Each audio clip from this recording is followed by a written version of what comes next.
Good evening and a very warm welcome to First Issues. We have in the past explored options for the hot topic that is economic diversification, exploring industries such as the arts and others. But tonight, we turn our attention to sports, football to be more precise, as it is considered our national pastime.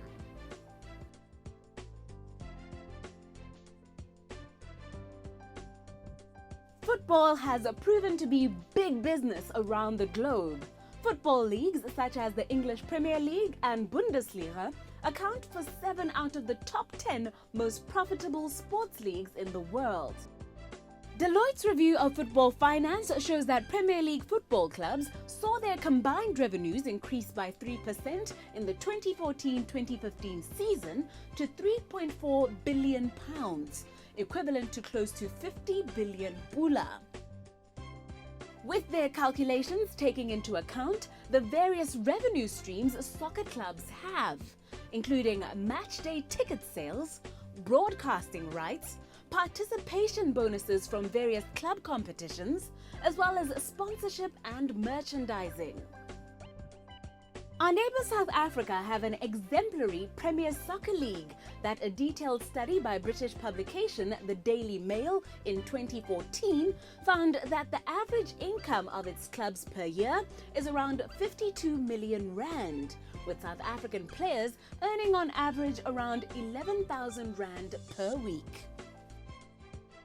Football is not only lucrative, but absorbs professionals from the sporting world such as coaches, talent scouts, physiotherapists, and so on, as well as communications and finance people, lawyers, technical developers, and so forth, creating much needed jobs in the country. What needs to be in place for us to see such lucrative and sustainable structures in local football? Is it even realistic to dream of such developments in Botswana? We speak to different stakeholders in the discipline to find out.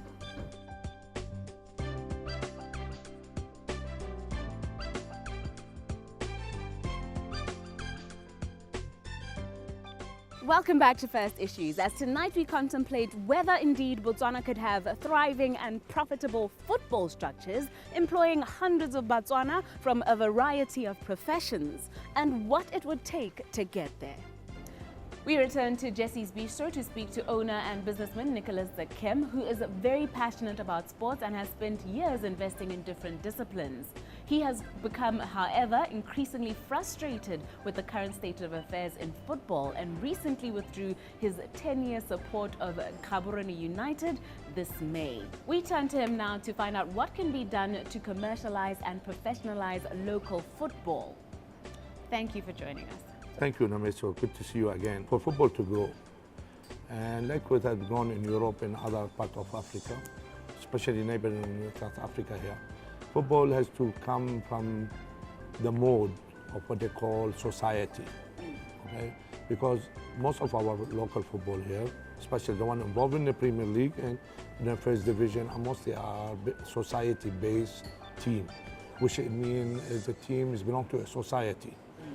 For example, Gaborone United, when it was established back in 1967, which is almost now 50 years, is a society. So is Township Roller, and so is Nutwani Football Club, so is Gunners, and most of the team are society, where society is run by executives who are being voted by the supporter, by the membership, okay?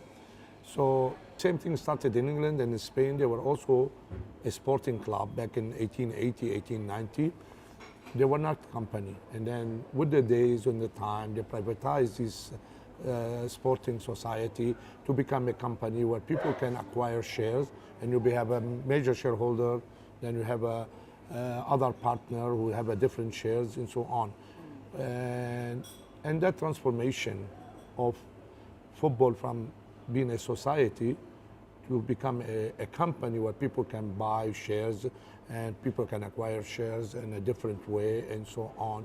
It gave to the investors what they call it a relaxing mood that they own the club or they own majority of the club. So if they invest in a football ground or invest in a player or invest in and accommodation for the player, or whatever it is the reason. They know that these shares belong to them, and they can sell it in the future where they can make money, or they can pass it as a part of their inheritance to their children or to their dependent. And that's how the things grow. Because now people say, look, like in a company, construction company or a hospitality company, that company belongs to individual or to different companies, but at the end of the day, they have safeguarded their interest into that outfit or into that setup. So in Botswana, and unfortunately, we have a lot of talented players, but unfortunately our football is not growing at the pace needed or at the pace of other countries. We are slow to pick up. Like other nations, especially in Africa, the kids are talented, the kids love football, the whole society loves football, and you can see them from going to the stadium or being on TV and so on. So the love is there. So it doesn't mean we cannot compete. We have seen now in Europe, a nation called Iceland of 330,000 people qualified to the knockout stage, and they defeated the mighty English team, which is the one who found football. So in Botswana having 2,200,000 population, and surely we can establish a good player who we can, compete at the level. And we see the good performance that Zebra have done in the last few months, even now qualifying to the final of the COSAFA and play against South Africa. And they were at equal par. They were unfortunate, referee decision, and unfortunate, unlucky. They could have won that tournament. Stay tuned as we continue to discuss the professionalization and thus the commercialization of local football.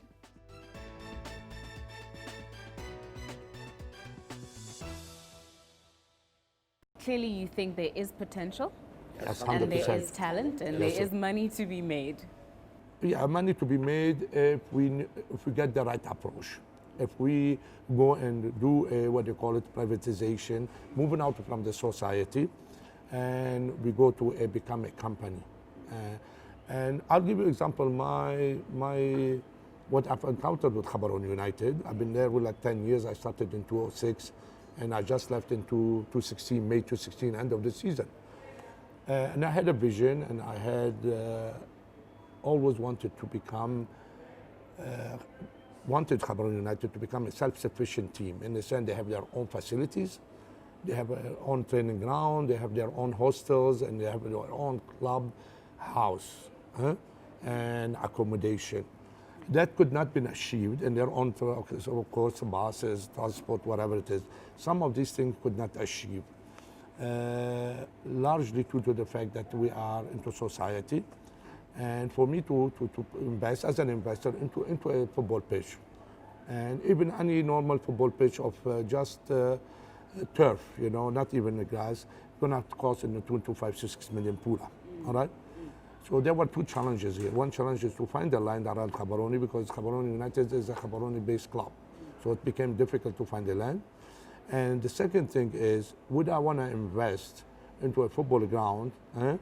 And spend that much money, and then I'm not in control of my own destiny or my own investment, because the club is run by society, and it has proven that all what I was fearing of has materialized last year during the AGM of Gaborone United, where people were arguing, people want to take control as an executive, not knowing that somebody who's been investing the money should have the last say.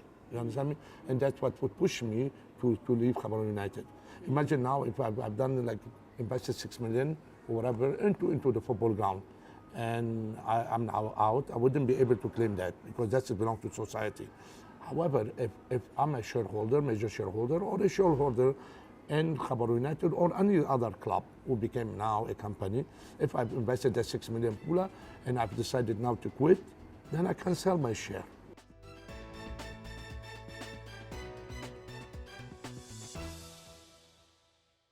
Thank you for staying with us as we continue to look into the potential for local football to create sustainable and gainful employment alternatives for Botswana.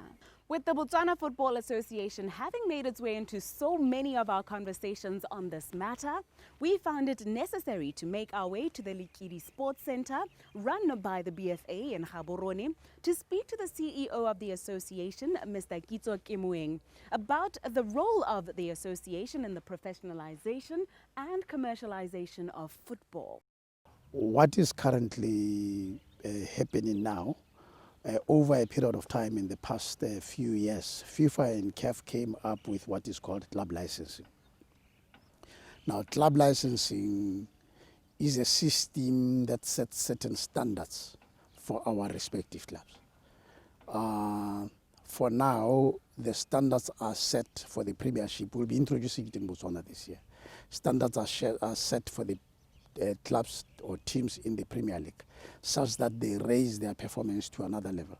As they raise their performance to another level, having good grounds, having adequate offices, adequate personnel, the right technical personnel, looking after the administration well, they are likely to attract better funding and issues of financial management. If they improve in that, they are likely to attract better funding. If they attract better funding, the funding could be through sponsorship, could be through the gates, could be through endorsement.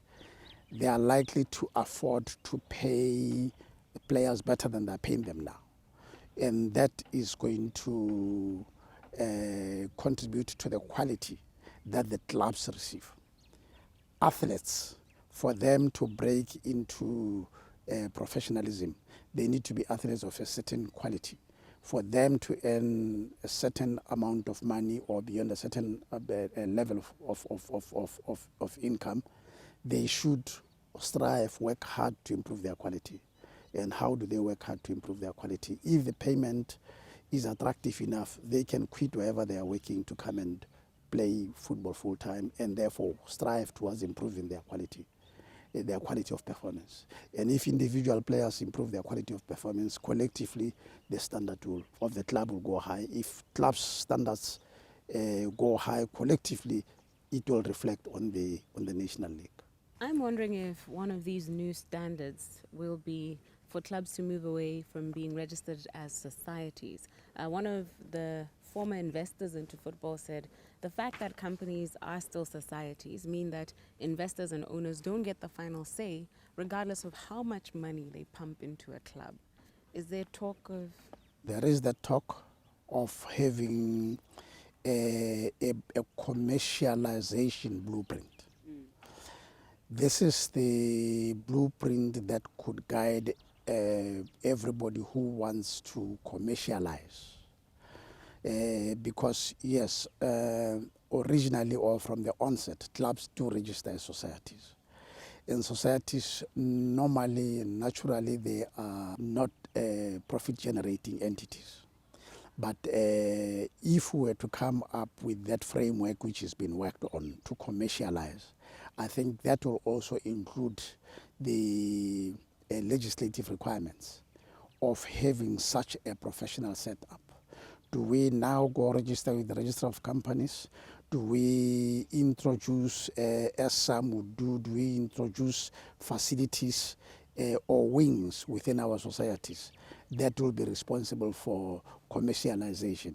I think this is the talk that is being dialogued on now. Is it a new conversation, or has it is it one that's been ongoing? I'm wondering, so it's not part of the set of recommendations coming from FIFA. This commercialization blueprint would be something you formulate as BFA and local clubs. Yes, there's been dialogue on that, but dialogue has been uncoordinated. The National Football Association has taken position to lead in that process of facilitating that blueprint that will then be guiding to everybody in terms of how to move from where we are to where we want to be.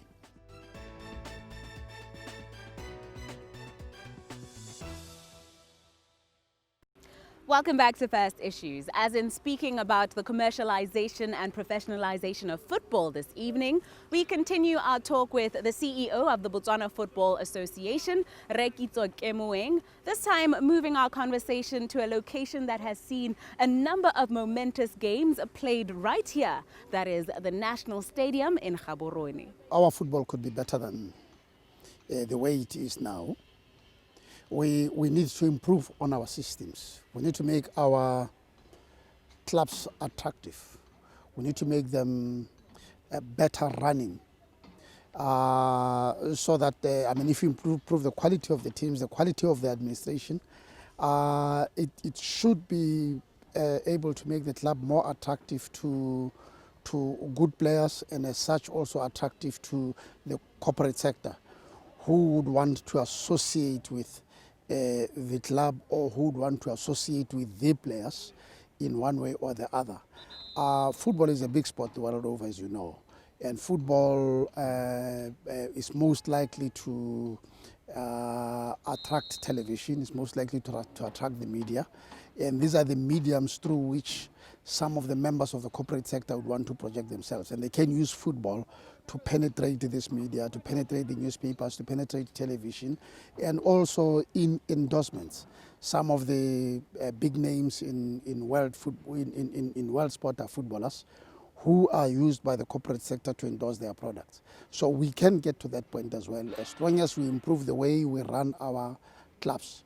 And as long as we also improve the quality of our administrators, the quality of our coaches, the quality of our facilities, the quality of our technical personnel, the standard is bound to rise. And if playing surfaces are the right playing surfaces, pitches are the right pitches, you are bound, it is bound to benefit the performance of the players.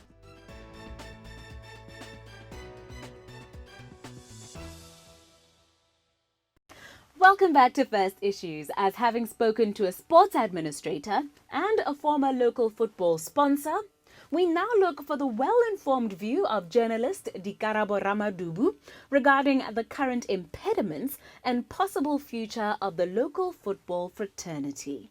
There is talk where many believe that because we are a country with a very smaller population, companies are not willing to come forth to be able to sponsor sports. I beg to differ with them, and let me give you an example with the latest incentive by Choppies.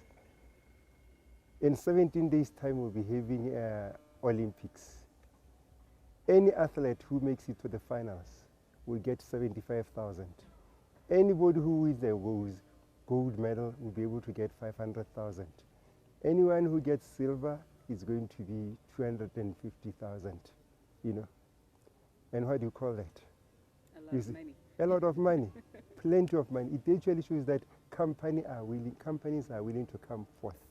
So the question that I want us to address is, are we ready as sports teams? Are we ready as sports personalities, as administrators? Are we doing enough to be able to attract somebody to come aboard, either as a marketing person or as a sponsor who is always willing to spare his money to put it in good use? My answer is no. So we need to take stock. We need to pause a little bit. And let me give you an example of football. Who is running football? Football is everybody's sport. Everyone in his own right believes he knows something. Whereas in actual fact, the majority of people who claim they have knowledge, they know absolutely nothing. But we must give them credit that they are able to attend football games. They have been able to form teams. They have been able to volunteer their services, their hard-earned time to be able to manage or to run the sport of football. So they also need help from those who are now in the know, who have done marketing, who can be able to argue and advance the reasons on why we need to change. And for us to change, we need to start with the teams themselves. From grassroots level, we need development. And then when we have well-developed sides who can be able to trap and pass football comfortably, now we can even start thinking of higher divisions up to the national team. But for now, we are still trial and error, 50 years into independence. So my take in as far as putting the game of football into professionalism is, we need everybody, but everyone who comes aboard must know their limits and be able to accept that I can go as far as A, B, C, D, and then hand in the baton to somebody who is now in the know, who is now in the knowledge. Then that way, believe you me, will be going into professionalism. We recently reached the finals of COSAFA, playing the so-called unknown, players who are relatively new. That actually shows we have what it takes, provided we nurture that talent, we tap it in accordingly, not rushing them to play at a certain stage. Those guys were comfortable to be able to showcase because they will play with their own peers.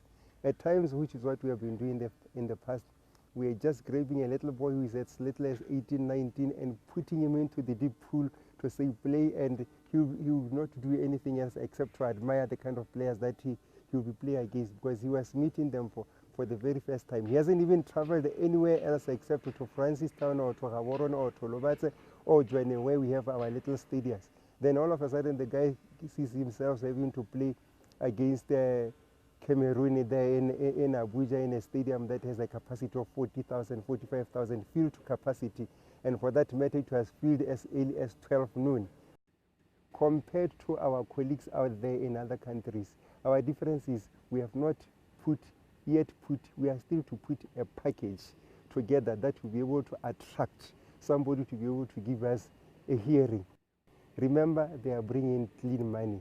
They also need a clean product. So a clean product starts with me as an administrator, starts with me as a supporter, starts with me as a player. And together all of us, we can walk forward and be able to do what is needed to put football into where it belongs. Botswana can easily become professional. Not semi-professional, professional, at least the Premier League. The 16 teams that are playing in the Premier League, they can easily become professionals, provided we bury aside this thing of claiming that this team was formed by my grandfather many years ago, so it belongs to us. It can still belong to you, to your family. History will never be taken. Nobody can ever erase history. Nobody can ever erase your past. Your past is past. But then you also need to hand in the baton to somebody who can be able to do better than you are. The talent we have, galore talent, plenty of talent anywhere in the world. If you don't believe me, find out where is Amante Monso coming from, Isaac Makwala is he coming from, Nigel Amos, where is he coming from, Dipsy Sololwane, where is he coming from. Of late days, there are a man in football who is playing for Arapo Wanderers called Onkabetse Bakantai. Find out who was the player of the tournament, 2016 COSAFA Castle Cup tournament. Find out where they are coming from. I deliberately named those names. They are not certainly coming from Gaborone, all of them. Only Dipsy Sololwane comes from Gaborone. So it actually shows that if we have time and we think and we apply our minds seriously, we can be able to turn around our misfortunes into fortunes.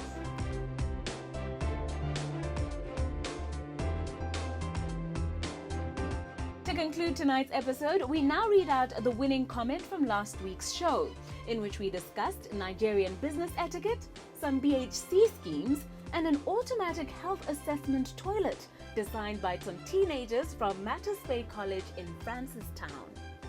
Uagana Mudirela Bangwe wrote the following response. It is real interesting and breathtaking to see young Botswana solving our own problems. A Setswana adage says, Mpe mpe wala pisa. Many thanks to Khomoso Molele and colleagues. Invention and innovation is here in Botswana. As always, we look forward to hearing your views on the topics discussed tonight and to bringing you another topic of interest next week. Good night.